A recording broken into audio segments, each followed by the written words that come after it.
Hi Tom, how you doing? How are you, Mr. C? Just had a successful week at Panama Big Game Fishing Club.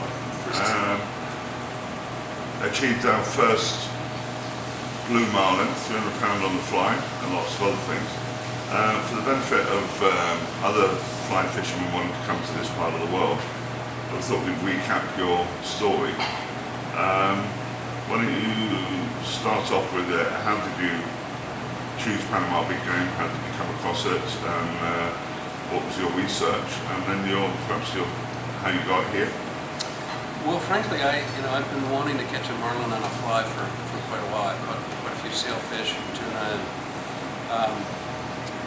there aren't that many places in the world where you can reliably find concentrations of marlin and boats and skippers that have the skills that can not only put you on the fish, but do the necessary bait and switch, the proper teasers, and so on. And frankly, my research started online. That's how I began looking. I had this time frame, and I wanted to find a place that was reasonably productive for marlin and sailfish at this time of year. And Google is a wonderful tool. That's Absolutely. how I found out about you. And I did see the TripAdvisor ratings, which is a very persuasive tool as well. So that began the planning, and then back and forth through your Sherry in the U.S. and with Victor here in Panama. I was excited about the first trip to Panama. I've been to Costa Rica, I've been to Guatemala, I've been to Mexico many times, and a lot of other parts of the world. But you never know. The first time you're going to a destination as a saltwater fly fisherman, especially with the variety of species that you've got here, It's a bit of a leap of faith, isn't it? Well, it's that, and also you end up bringing the kitchen cabinet worth of stuff. I tie flies. I brought lots and lots of different patterns because you don't really know until you get here. As you know, I brought my own fly rods, which unfortunately got lost on the way, which got a slow start. But you were very kind enough to make some of yours available, so we made the best of that. You live in Hong Kong, I understand. I live in Hong Kong, so it's a bit of a hike to Panama. Bit of a hike. Door to door from Hong Kong to Panama City is about a 24-hour trip when you add up the layovers and upward transfers and so forth. But it's an easy shot from Panama City down here. And actually, how did you fly direct to LA and then Yeah. get a connection to Panama City? Yeah. Okay. So you could have done with a few more stops, really. Well, it wouldn't have hurt. It wouldn't have hurt. And your people in Panama City were just fantastic. Really, from start to finish, the contact that You like the VIP meet and greet? Oh, Why don't you explain a little bit about that? Because that's the only way to travel as far as I'm concerned. You get through all the formalities at the airport, and it's speed and with care and courtesy and. You have to be while everyone gets there, or your bags are being caught. Well, I didn't have a beer, but I had a very enjoyable visit with you, Right. either in liaison person or as just a dining house. Very, very good. Okay. Any question I had in mind, what do you do this, how do you find this, and so on and so forth. She loves her country, eh? Oh, she's passionate about it. I mean, she could be an ambassador. She could. For the She country. really could, She'd be yeah. very effective. Anyway, coming back to the fishing. So then from the airport you were taken across town, or did you spend the night in Panama City? I spent the night in Panama City. I wanted to break the trip And then there's domestic flights. the next day, which was Yeah. easy. Half an hour to David. Yeah. Yeah. And then an hour, Yeah. then about an hour run to the club. And all of your staff, including the driver from David to here, Alex spoke fluent English, interesting conversationalist. Yeah. It's been a wonderful, for me, a first visit to Panama, and I'll certainly be back. Right. So let's get on to what was your impression of the club when you arrived? The club was it what you were expecting? It's remote. It's in the jungle.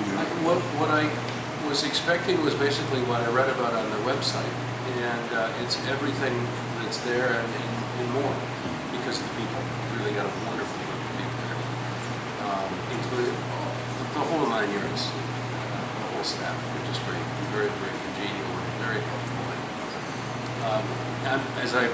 I'm traveling by myself this time. I was originally going to come with a fishing buddy, and at the last moment couldn't make you know, you really are sensitive to customer service because you're on your own. And whether it's at mealtime or sitting around the pool or whatnot, you know, your folks are, they're just naturally congenial and warm. But I noticed the tables were all being pushed together and you were all eating family style here. Oh yeah, you know, I made with some the great rest of friends. the guys. Yeah, I made some great friends, some very, very interesting people. Right. And that's not always the case. I mean, it's luck of the draw when you go to a fishing lodge anywhere in the world. Sure. You usually are going to have some really people that you get on with well, and others that I sometimes think travelling on your own forces you to you meet more people because you have to, really. You know? Yeah. Okay, now, I guess what the people really want to know is about the boats, the gear, the crews, and most importantly, the fishing, you know, Jurassic Park. Your crews, I mean, Tati, the captain, and Narciso, the mate, absolutely first class. Hollywood, as we call them here. You call him Hollywood, I call him Narciso. But absolutely first class, and I've fished on a lot of boats in a lot of parts of the world. And not only first class in terms of competence and skills, but in terms of getting out on the fish and just keeping at it, trying different things. If something's not working, they don't stop trying. Well, when I came to 2.5 years ago to buy this place, the thing that struck me the most was I'd never seen harder working crews. And I know great skippers and mates all around the world, but I can't bring them here because I can't get the work permit. So had that not been first rate, and bear in mind I live in Dubai, nearly as far as where you live, this couldn't have been possible. Yeah. But when I saw the location and I saw the skill level and how much, I mean, these guys on their day off go fishing. Yeah. You know, in the evening when they finish their work, they fish off the dock with us. Yeah. They're fishing nuts. Yeah. That gave me the confidence to take the plunge. Yeah.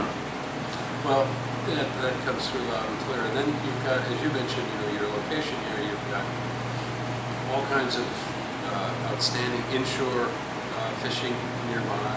You've got, including mangroves, which I fished this morning, and then offshores. You know, it's a very straight shot. We had Monster Island and Hannibal Bank. You know, Or Isla Montosa, as it's right. popularly called. We call it Monster Island. Tuna everywhere, easy to make bait, and then you've got a tremendous concentration of really big fish. The catch this week was, you know, everybody was catching big marlin, tuna, sails. We had a couple of grand slams as well. Yeah. Quite Nice. Quite amazing. Okay, let's get down to the exciting bit.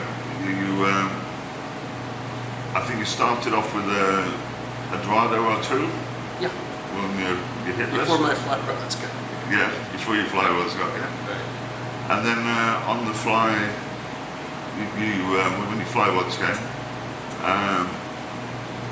you got into your big blue. Right. Let's hear about that. Well, Well, first of all, what was your setup? my setup. And your strategy? How did you? It's Get it all together. very similar to fly fishing for sailfish in that you deploy 2 or 3 teasers. That varies by location. Here we used freshly caught bonita, 2 rigged as skip baits. Those were the long teasers. And then a short teaser was a 20-inch Marlin lure. Yeah, my custom ones. Beautiful, Yeah. beautiful lures. Some of the times we put a belly bait on it. Some of the times we Can I didn't. just put a little plug in here? They're made for me by one of the loveliest men you'll ever meet in your life, a guy called Gabby Caffey, and he owns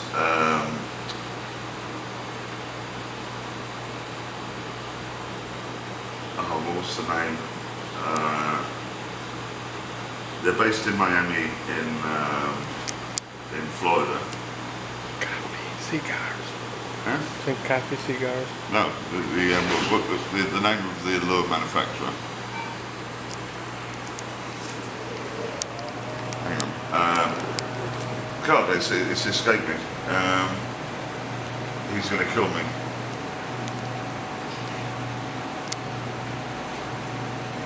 They are.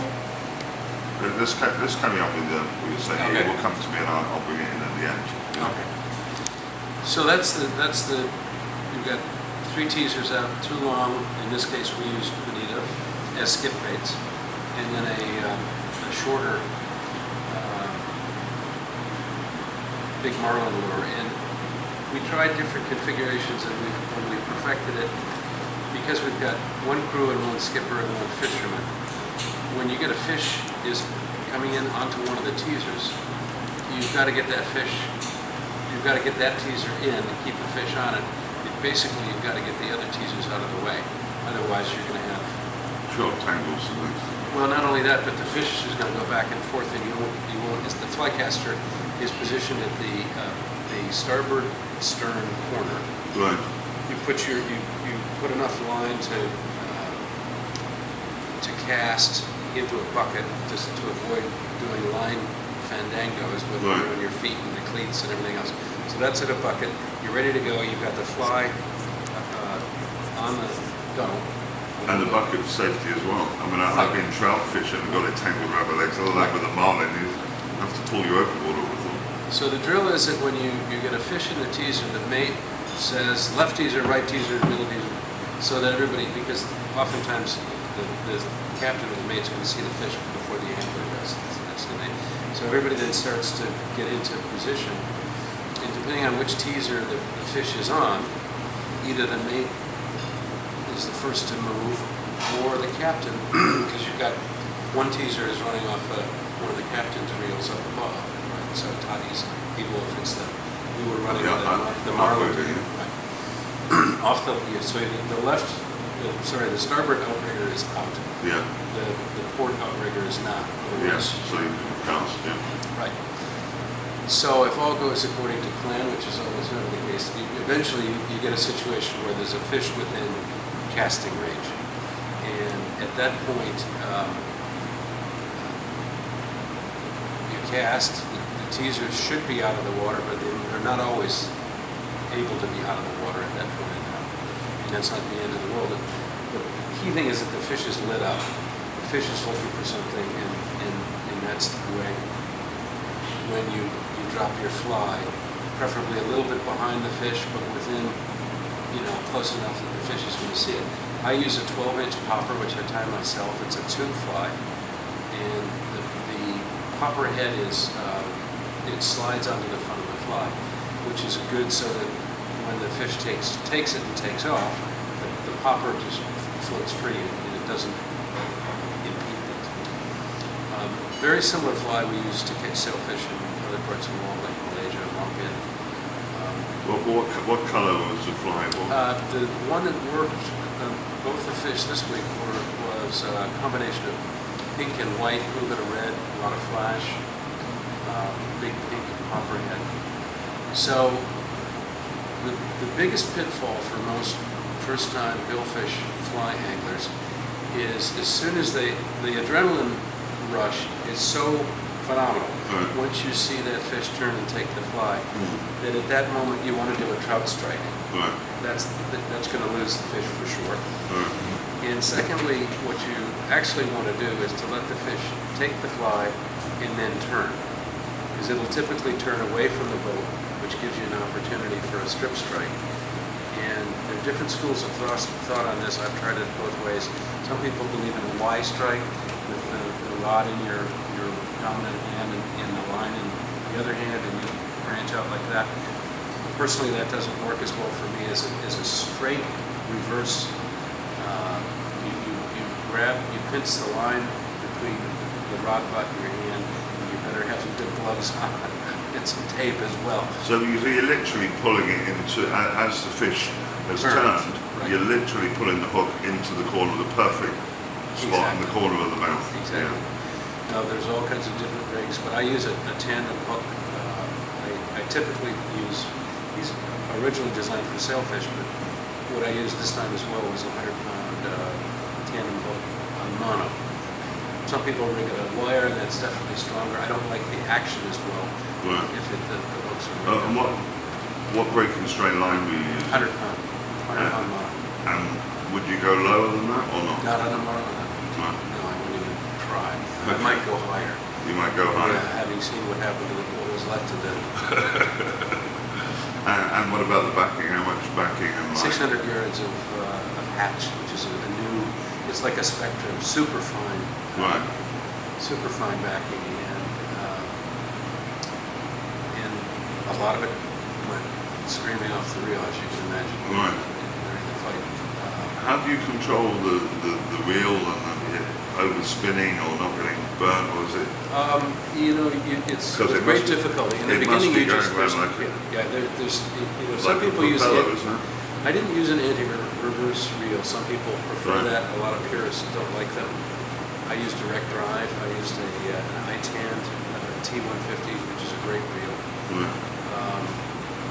So later on in the fight, you could do some palming of the reel, but in the early stages, you don't want to go anywhere near that. You just have to rely on the drag of the reel, and you can make some adjustments. Now, in the early stages, you're probably not going to do that because the risk of, you're dealing basically with a 60-pound system.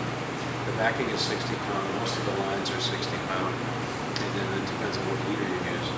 So you don't have a lot of leeway to stop particularly a fish as powerful as a blue marlin. You just basically got to let it go, and then you're going to have to do some backing down to regain line at the beginning, and then.